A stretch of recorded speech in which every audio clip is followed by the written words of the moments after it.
You wake up from a dream, and 2 days later, it happens in real life. A stranger feels familiar. A memory shifts. Something inside you whispers, this reality isn't as solid as it seems. What if the greatest lie you've ever believed is that your life is unfolding in order? That time moves forward, one moment at a time. But what if that isn't true? What if time isn't something you move through, but something moving through you? Not a line, but a field. Not fixed, but fluid. Your past, your future, your choices, your other lives. Already here, vibrating like signals, waiting to be tuned into.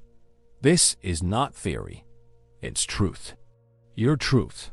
Mystics spoke of it. Quantum physics edges toward it. And deep down, a part of you already knows it. In this video, you won't just learn what time really is. You'll discover how to reshape your reality by remembering what your soul never forgot. From the moment we're born, we're taught to see time as a straight line. Past behind us, future ahead, and the present as a fleeting point in between. Clocks tick, calendars flip, history march forward. But what if that entire structure is an illusion, a convenient framework for organizing experiences in a physical world, but not a reflection of how reality actually works? Time feels fixed only because our brains are wired to perceive it that way. We remember the past, we anticipate the future, and so we assume that sequence equals truth. But sequence is not reality.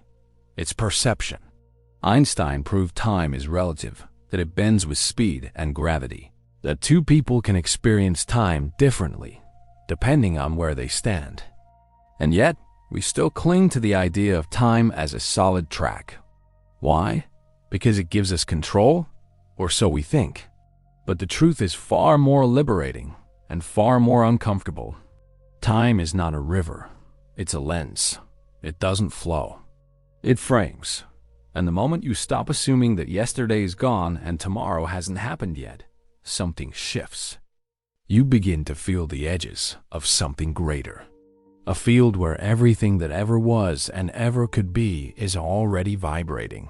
Right now, waiting for your awareness to catch up. The lie of time isn't just a mental error. It's the foundation of separation, of limitation, of fear.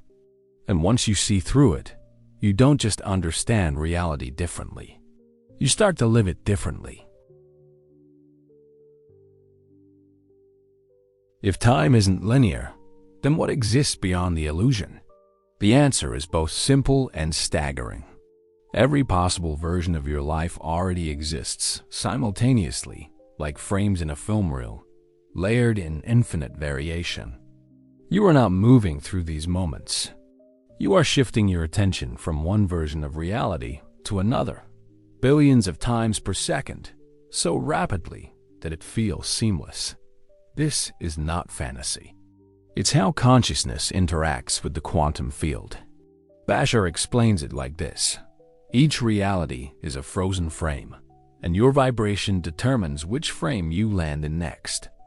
When you change your state of being, even slightly, you align with a version of reality that reflects that change. You do not attract the future. You select it now. The idea of one fixed future waiting ahead is a misunderstanding of how reality functions.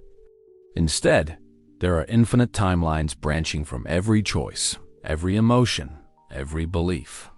And you are the navigator, the tuner, the chooser. Every time you act from fear, you shift into a timeline where fear becomes more real. Every time you act from truth, you enter a version of reality where more truth reveals itself. These are not metaphors. They are mechanics of existence.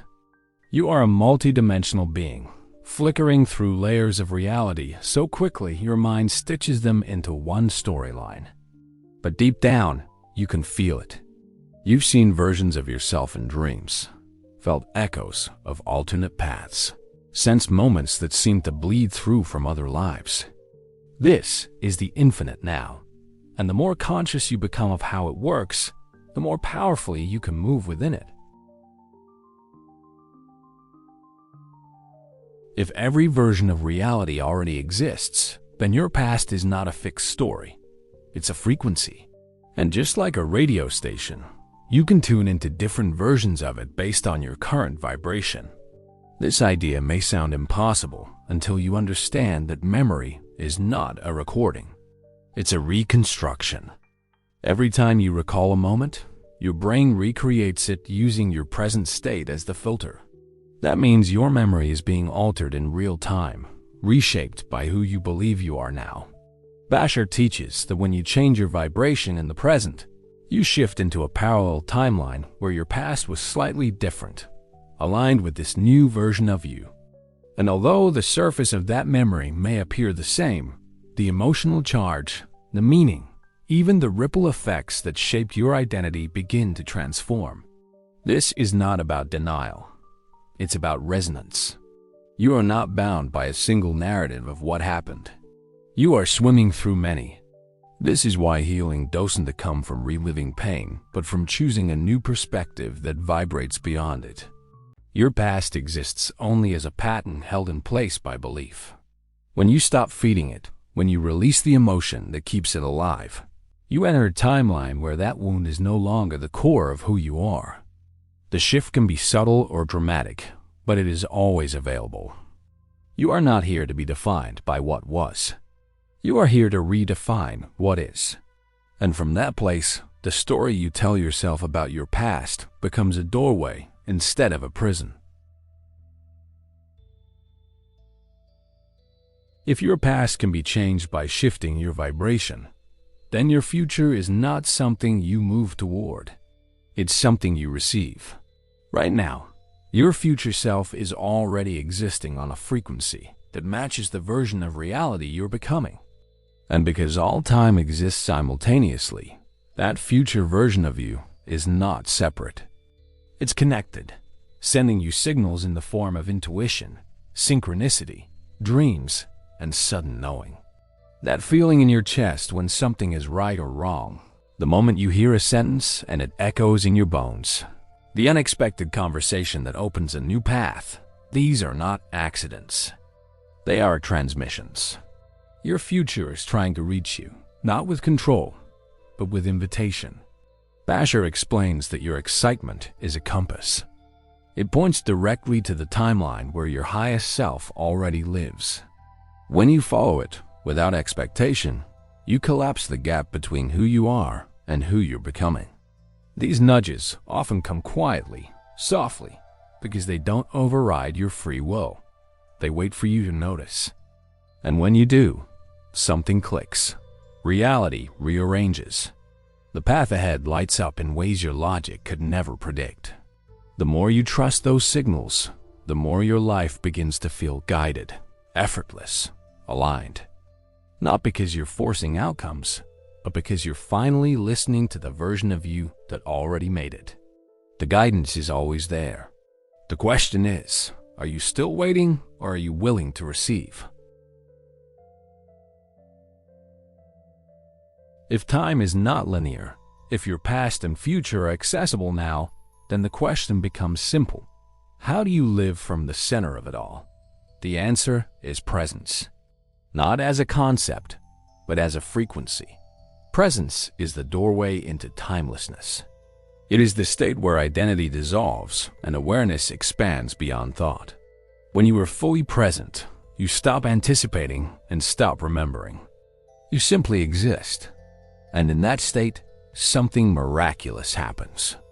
You stop reacting to the version of reality handed to you by momentum, and you begin choosing reality from your core. Bashar often says that circumstances do not matter, only state of being matters. That is not poetic, it is technical. Your state determines the timeline you enter. It is the selector, the signal, the command.